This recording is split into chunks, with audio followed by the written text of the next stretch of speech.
In the endless silence of space, a small human ship drifted between glowing stars. It was not a warship or a research vessel, just a messenger craft.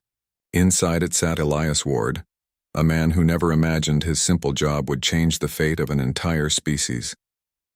Elias was 32 years old, calm, thoughtful, and tired of loneliness. His work as an interstellar messenger took him across hundreds of worlds. He carried peace offers, letters, and trade documents between species who didn't trust artificial transmissions. Humans were known for one thing that machines could never replace: sincerity. Elias didn't see himself as special. He was just doing his duty. He delivered words that could save lives or start wars. But he never stayed long enough to see the results. He would just land, hand over the message, smile politely, and leave. His heart belonged to Earth, where his younger sister Clara waited for him. She always sent him messages saying, "Don't stay away too long, Eli. The stars may be beautiful, but home is brighter." On this mission, Elias was sent to the Vylari Empire, one of the oldest and most mysterious alien civilizations known to mankind. The Vylari were tall, blue-skinned beings with glowing silver eyes. They ruled dozens of planets with perfect order and emotionless precision. For thousands of years, they had removed emotions from their species. They considered feelings a weakness, something primitive that caused chaos. The human ambassador who assigned Elias warned him, "Deliver the treaty update, keep your head down, and don't talk too much." The Vylari queen Sarathia doesn't like unnecessary words. Elias nodded, understood. Just another delivery. But when he arrived on the Vylari capital world, everything changed. The palace was made of crystal towers that sang softly when the wind passed through them. The air smelled of cold flowers and strange metals. When Elias entered the throne room, he felt small beneath the shining arches. The queen sat on a high throne of light. Her eyes glowed like silver moons, and her voice was soft but carried power. "You are the human messenger?" she asked, her tone distant, almost mechanical. "Yes, Your Majesty," Elias replied, bowing respectfully. "I bring the updated peace agreement between the Vylari Empire and the Terran Alliance." She looked at him quietly, her expression unreadable. "So fragile," she murmured, as if speaking to herself. "Your kind walks into the void without fear." Elias didn't understand what she meant. He only smiled politely. "We just do what must be done." The queen's eyes lingered on him longer than expected. It made him uneasy. Then she said, "You will stay until I have reviewed the message. Do not leave the palace." Elias blinked. "Stay, Your Majesty?" "But Her gaze silenced him. "That is an order." And just like that, his fate was sealed. Days passed, and Elias was given a guest chamber inside the palace. Servants of crystal skin brought him food that shimmered like glass, and strange melodies echoed in the halls at night. He felt like a bird trapped in a beautiful cage. He didn't see the queen again for several days, but when she finally summoned him, her first words surprised him. "Tell me," she said softly, "why does your heart beat faster when you are afraid?" Elias hesitated. "Because fear reminds us that we are alive." The queen tilted her head. "Alive?" she repeated, as if tasting the word for the first time. From that moment, Elias sensed something strange. The queen, who ruled an emotionless empire, looked at him not as a servant, but as a mystery she wanted to understand. He didn't know it yet, but that single meeting had changed everything. The simple human messenger had awakened something inside her, something the Vylari had buried for thousands of years, something called feeling, and the queen of an emotionless race was about to learn what it meant to feel human. Elias woke early the next day, unsure why he couldn't sleep. The palace was quiet, almost too quiet. The halls were built from glowing crystal that reflected his reflection 100 times. Everywhere he looked, he saw himself, a single human among cold, perfect beauty. He was told the queen wished to see him again. He followed 2 silent guards down long corridors until they reached the grand hall. When he entered, the queen was standing near a tall window, her silver eyes looking out into the galaxy beyond. Without turning, she spoke softly. "You humans, you live such short lives, and yet you value them so deeply. Why?" Elias stopped a few steps behind her. "Maybe because they're short, Your Majesty. We know our time is limited, so we try to fill it with meaning." The queen finally turned to face him. Her face was calm, but her voice trembled just a little. "Meaning? That word does not exist in our language anymore." Elias didn't know how to respond. There was something fragile in the way she said it, as if she was admitting a deep pain. For a moment, neither of them spoke. Then she asked him to tell her about Earth. He spoke of the oceans, blue and endless, of rain that smelled like life, of forests that whispered in the wind. He told her about laughter and music, about the way people danced even when they were sad. He told her how humans cry when they lose someone, but still find strength to keep going. The Queen listened silently. Her fingers touched the glass window as if she could feel the things he described. "You speak as though you carry these memories inside your soul," she said softly. "Maybe we all do," Elias replied with a small smile. "That's what makes us human." The Queen looked at him for a long time. Then, very quietly, she said, "I have ruled for 200 years. My people call me perfect, but when you speak, I feel something inside me, like warmth. It frightens me." Elias's heart ached a little. "It's not something to fear, Your Majesty. Emotions are not weakness, they're what make us alive." She looked away quickly, almost as if ashamed. "Our ancestors believed emotions brought only war, pain, and betrayal. So they removed them. We became efficient, peaceful, and empty." The sadness in her voice felt heavier than the silence around them. Elias wanted to reach out and comfort her, but he dared not. She was still a queen, and he just a messenger. After a long pause, she asked, "Tell me, Elias Ward, what does love feel like?" He froze. The question struck deep. "Love?" he repeated softly. "It feels like finding a piece of yourself inside someone else. It makes you happy and terrified at the same time. It's not perfect, but it's real." The Queen's silver eyes flickered. "I cannot imagine it. But when I look at you, I feel something strange. I think it may be close to what you describe." Elias didn't know what to say. His pulse quickened. He saw it then, the slightest shimmer of emotion behind her calm face. A spark of life in the eyes of an immortal. For the first time, the Queen smiled. It was small, hesitant, but real. "Perhaps humans are not as weak as we believed," she whispered. From that day on, she called for him often. She asked endless questions about laughter, sadness, friendship, and dreams. She wanted to understand every corner of the human heart. And Elias, without meaning to, became her teacher, not of politics or treaties, but of emotion. What he didn't know was that his lessons were changing more than her mind. They were touching something deep within her soul, something that had slept for centuries. Each day her eyes grew warmer. Each word she spoke carried a little more life. But outside the palace walls, whispers began to rise. The Queen was acting differently. The Valari Council noticed the change, and they didn't like it. To them, emotions were poison. And now, the Queen, their perfect ruler, was infected by a human. Days turned into weeks, and the Queen kept calling for Elias again and again. At first he thought she only wanted to understand human feelings. But as time passed, her questions became softer, more personal. "Do humans miss people when they are gone?" she asked one evening as the two of them stood near the window of her throne chamber. "Yes," Elias said gently. "When we love someone, even their absence hurts." She turned her gaze to the stars.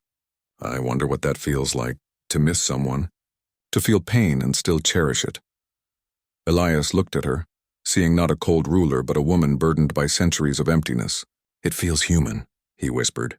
For the first time, she smiled faintly. The glow in her silver eyes softened. "Then perhaps, Elias Ward, I am slowly becoming human." Elias chuckled quietly. "That might be the greatest compliment I've ever heard." She tilted her head. "And yet you do not fear me." He shook his head. "No, you may have power, but you have never used it to harm me. I think that says more about you than your crown ever could." Her gaze lingered on him longer than before, and for a fleeting moment, the space between them felt fragile, as if the whole palace held its breath. But their quiet connection did not go unnoticed. Outside the walls, the Valari Council began whispering. The Queen, their perfect and emotionless ruler, was changing. The report said she had begun to smile, to hesitate in judgment, to show mercy where logic demanded punishment. They blamed the human. Inside the palace, guards watched Elias with suspicion. Servants whispered behind him, and yet he stayed. He felt drawn to her, not because of her beauty or her power, but because beneath all that cold perfection she was lonely. Deeply, painfully lonely. One night, when the queen dismissed her attendants early, she asked Elias to stay. The room was dimly lit, and she stood near a table with strange glowing flowers. "Elias," she said softly, "our worlds are different. You feel so deeply, yet you live so briefly. I cannot understand how something so fragile can carry so much emotion." He smiled sadly. "That's what makes us strong, Your Majesty. We love, even knowing it might end. We hope even when we're afraid. And when we lose, we still try again." She was silent for a moment, then whispered, "When you speak like that, my chest feels tight, my thoughts become heavy, and my heart races. Is that normal?" Elias's breath caught. "Yes," he said quietly. "That's emotion. That's your heart learning to feel." The queen looked down at her own hands as if she was holding something invisible. Her voice trembled. "I do not know if I can control it. It frightens me, Elias. What if it consumes me?" He took a step closer, his voice gentle. "It won't. You're stronger than that. Feeling doesn't make you weak. It makes you real." For a long time they stood there in silence, the air filled with quiet understanding. But beyond the palace, unrest was growing. The council was losing patience. The nobles whispered that the queen's behavior was dangerous. The idea of emotion spreading among their people was a nightmare to them. One day, as Elias walked through the corridors, he overheard two guards. "The human has changed her," one hissed. "The council will not allow this much longer." "They say the queen dreams now," the other replied. "Dreams, what can you imagine? She's becoming one of them." Elias froze, realizing the danger he had brought not only to himself but to her. He returned to his chamber that night, troubled and restless. He looked out of his window at the glowing Velari city and whispered, "What have I done?" But deep inside he already knew the answer. He hadn't cursed the queen. He had awakened her, and awakening always comes with pain. The queen's palace had grown quieter than ever. The air that once shimmered with calm now carried whispers. Soft, dangerous whispers. The Velari nobles were meeting in secret. They said their queen was changing, that her mind was poisoned by human emotion. Elias noticed the change too. Guards no longer looked him in the eye. Servants bowed with stiff movements and left quickly as if his presence made them uneasy. Even the corridors felt colder. One evening, the queen summoned him to her private chamber. She looked tired, her silver eyes dimmer than before. "Elias," she said in a low voice, "the council is not pleased. They believe I have allowed corruption into my soul." Elias frowned. "Because of me?" She nodded slowly. "They say I no longer think clearly, that my feelings make me unfit to rule." He stepped closer. "Then tell them the truth. That emotion doesn't make you weak. It makes you alive." The queen's gaze softened. "You speak with courage, but they will not understand. The Velari have spent centuries fearing emotion. To them my heart is a disease, and you are the cause." A heavy silence filled the room. Elias felt his chest tighten. "So what will they do?" Her voice trembled as she whispered, "If they cannot silence my heart, they will silence you." Elias stared at her, unable to speak. The meaning was clear. The council wanted him gone. That night he couldn't sleep. He sat by the window, staring at the twin moons above the Velari city. He had come as a messenger, nothing more. Yet somehow his words had touched the most powerful being in this empire, and now that connection was putting both their lives in danger. The next morning the queen met with the council. The chamber was filled with tall figures in silver robes, their eyes cold and glowing. Elias was not allowed to enter, but he could hear faint echoes through the crystal walls. One voice said sharply, "Your Majesty, the human must leave. He is infecting your mind." Another said, "The empire cannot be ruled by emotion. It is chaos waiting to be born." And then the queen's voice, calm but filled with sorrow. "You speak of order, yet your hearts are empty. You call it purity, but it is only silence. I have seen the truth. There is strength in feeling." The council members gasped in shock. No ruler had ever spoken such words. When the meeting ended, Elias found her standing alone near the great doors, her hands trembling. She looked at him with eyes full of something he had never seen before. "Fear. They gave me a choice," she said quietly. "Send you away forever, or lose my crown." Elias felt his heart sink. "And what did you decide?" She turned her face away. "I don't know. My duty says I must rule. But my soul—" She stopped, struggling to speak. "My soul cannot let you go." He wanted to reach out to tell her that everything would be fine. But deep down he knew the danger was real. As the night fell, the queen came to his chamber once more. Her voice was barely a whisper. You must leave, Elias, before they come for you. I will tell them you escaped. It is the only way. Elias shook his head firmly. No, I won't run. You taught me that feelings aren't weakness, so I'll stand with you. Her eyes shimmered and a single tear, her first real tear, rolled down her blue cheek. If you stay, they will destroy you. Elias smiled faintly. Then at least they'll know humans don't abandon the ones they care about.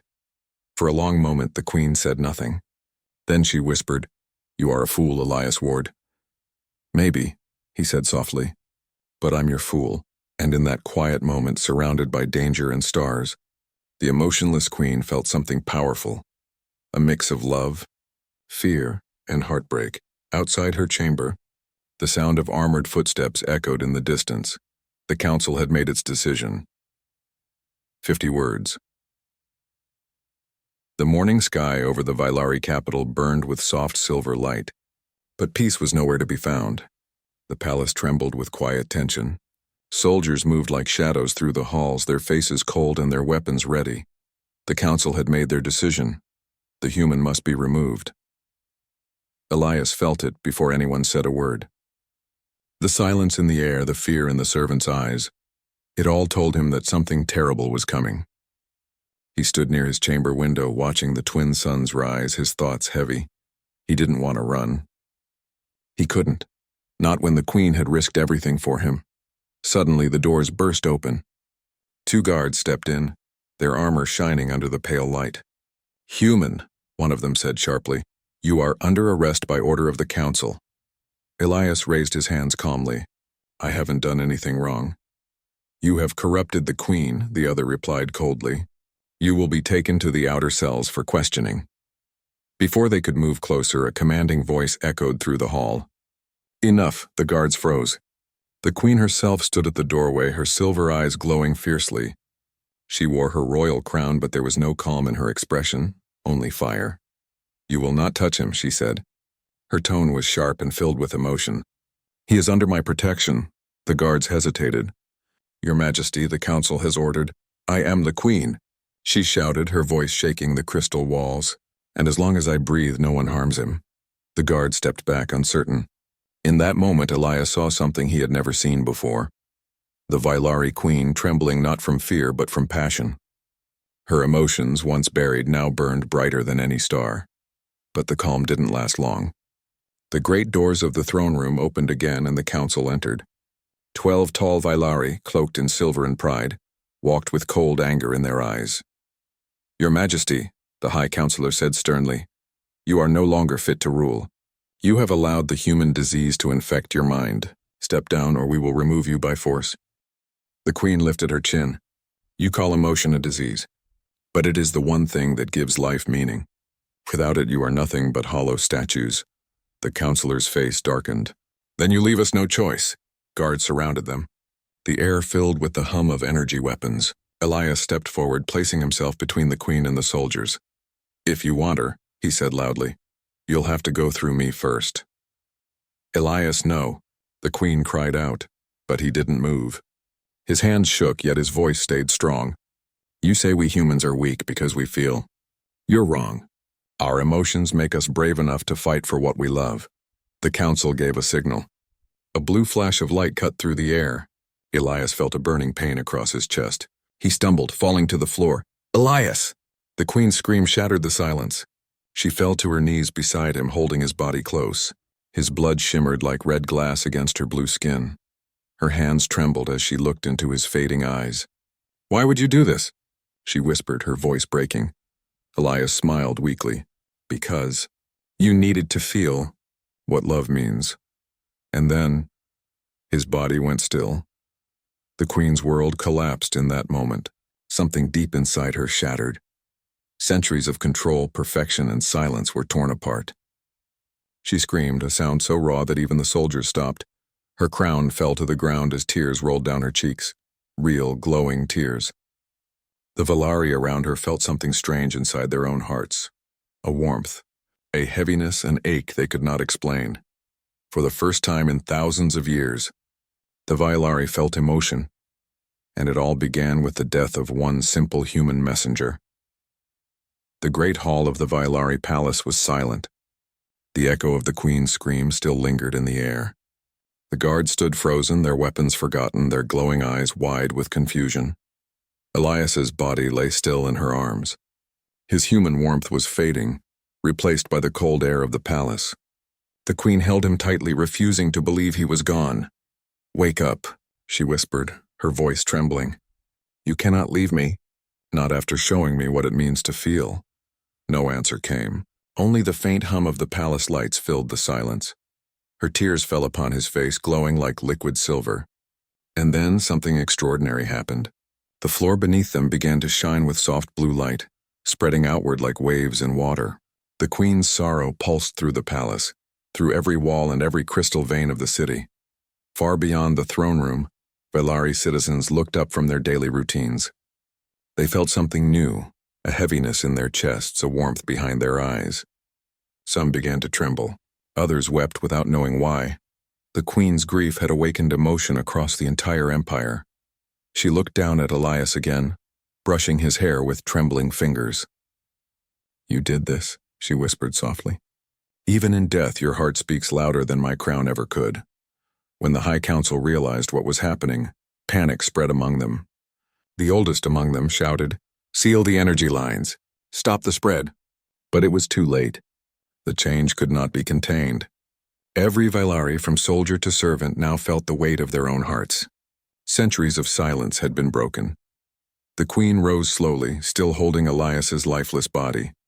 Her eyes glowed brighter than ever before, not with power, but with pain. "You called me unfit to rule," she said, her voice echoing through the chamber. "But I see now that it was you who were blind." She looked around at the trembling council members. "You feared emotion because it made you weak.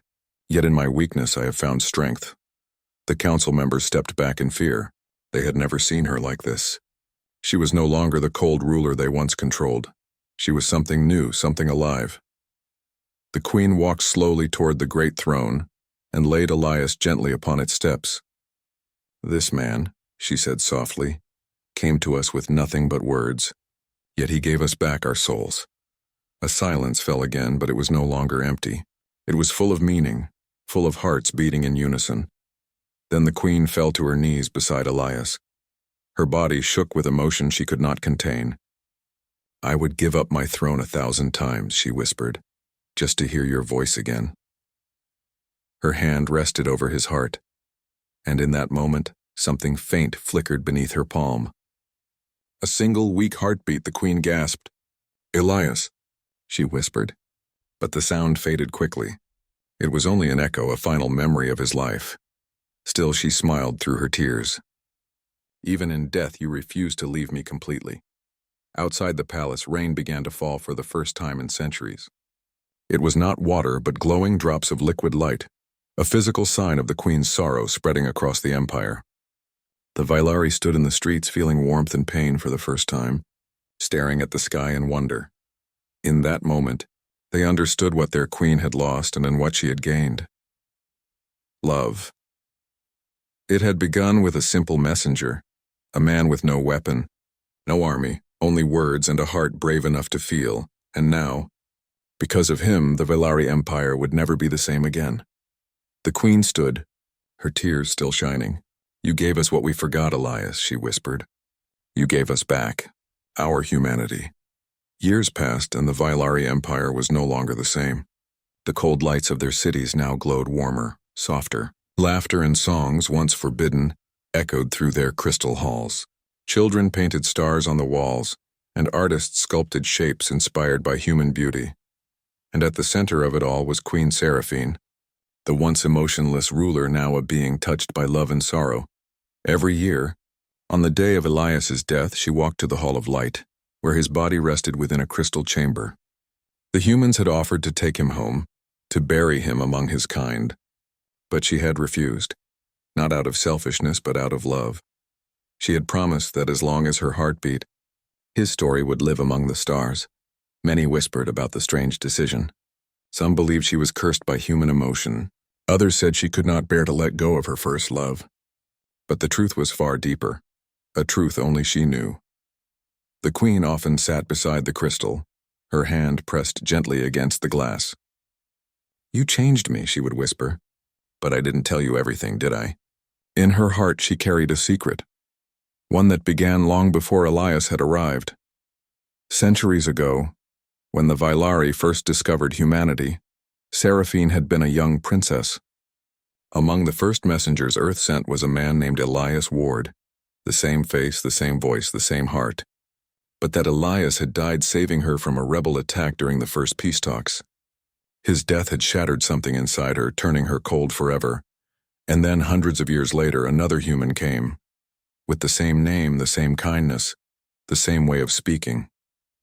It was as if fate had returned what she had lost. That was why she couldn't let him go. Not this time. He wasn't just a messenger. He was a second chance the universe had given her. When he had fallen in the palace, when his blood had touched her hands, she had realized it. It wasn't only his sacrifice that broke her. It was the cruel mercy of destiny, bringing her love back only to take it again. Now, as she sat in silence beside his resting place, she could almost hear his voice again. "Why are you crying, Your Majesty?" he would have said with that small, warm smile, and she would answer softly, "Because you never let me forget what it means to feel." The queen looked at the crystal chamber and smiled through her tears. Around it, flowers made of silver and light bloomed endlessly. The Vailari called them Elias blossoms, symbols of emotion reborn. A gentle hum filled the room. The crystal's light flickered softly, as if something inside responded to her presence. Some said it was only the energy of the palace, but in her heart she knew better. Elias was still there, not in body, but in spirit. His warmth lived in every tear the Vailari shed, in every song they sang, in every act of kindness that rippled across the stars. She placed her hand upon the glass and whispered, "You never truly left, did you?" Outside, the twin suns of Vailari dawned. Their light poured into the hall, bathing her in the crystal chamber in golden warmth. The queen stood tall, her crown catching the light. "You gave me back my soul, Elias," she said softly, "and I will spend eternity protecting what you loved, the heart of every living being." From that day on, the Vailari learned to live as humans did, to love, to cry, to dream. And in every corner of the galaxy, their ships carried the emblem of two hands, one human, one alien, reaching for each other. It became the symbol of peace. And deep within the palace, the queen still visited her messenger, the man who had changed the stars forever. Not as a ruler, not as a god, but as a woman who once loved a simple human and could never let him go. Because sometimes love does not end with life. Sometimes it becomes the reason an entire world learns how to feel again.